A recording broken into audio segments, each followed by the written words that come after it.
Hello friends, જય શ્રી કૃષ્ણ. સ્વાગત છે તમારું મારા કિચનમાં.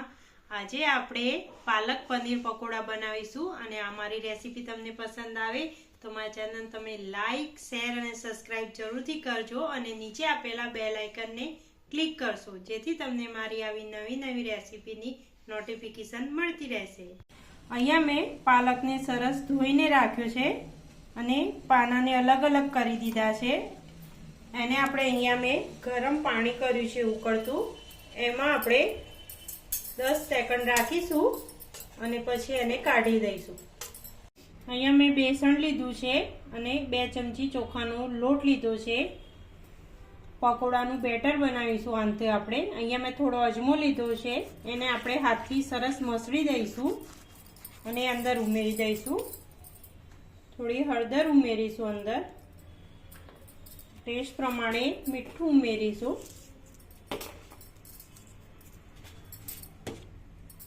અને આ બધું પહેલા મિક્સ કરી દઈશું. થોડી હિંગ પણ ઉમેરીશું અંદર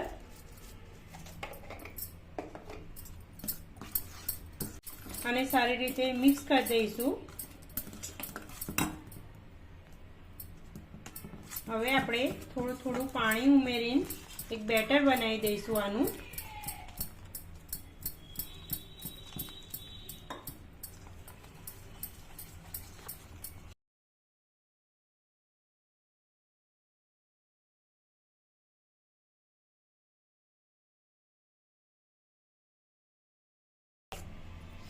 આ રીતનું આપણે બેટર બનાવીશું. બહુ જાડું પણ નહીં અને બહુ પતલું પણ નહીં. અહીંયા મેં પનીર અને ચીઝને આ રીતે કટ કરીને રાખ્યા છે. હવે આપણે એક બાઉલમાં સોસ લઈશું. પહેલા એમાં થોડું મરચું ઉમેરીશું, થોડો ચાટ મસાલો ઉમેરીશું,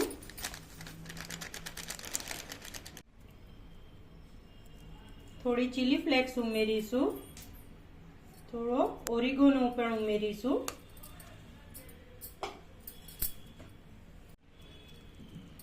થોડું મીઠું ઉમેરીશું અને હવે આ બધું મિક્સ કરી દઈશું. પહેલા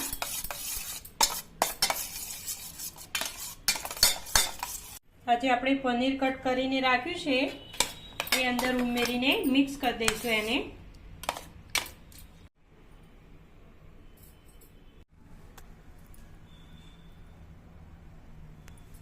આ રીતે આપણે વચ્ચે મૂકીશું પનીરને અને એના ઉપર ચીઝ મૂકીશું અને એને આ રીતે એક રોલ બનાવી દઈશું.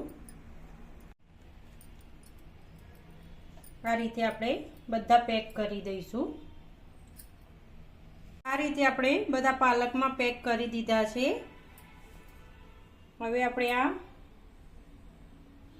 બેસણનું જે બનાવ્યું છે ગોલ, એમાં ડીપ કરીને તેલમાં તળી દઈશું.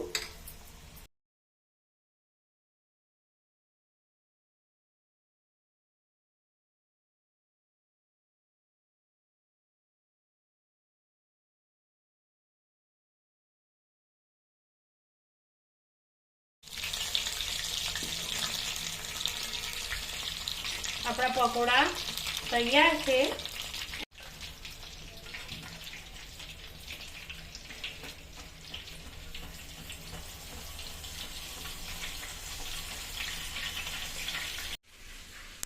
આપણા પાલક પનીર ચીઝ પકોડા તૈયાર છે.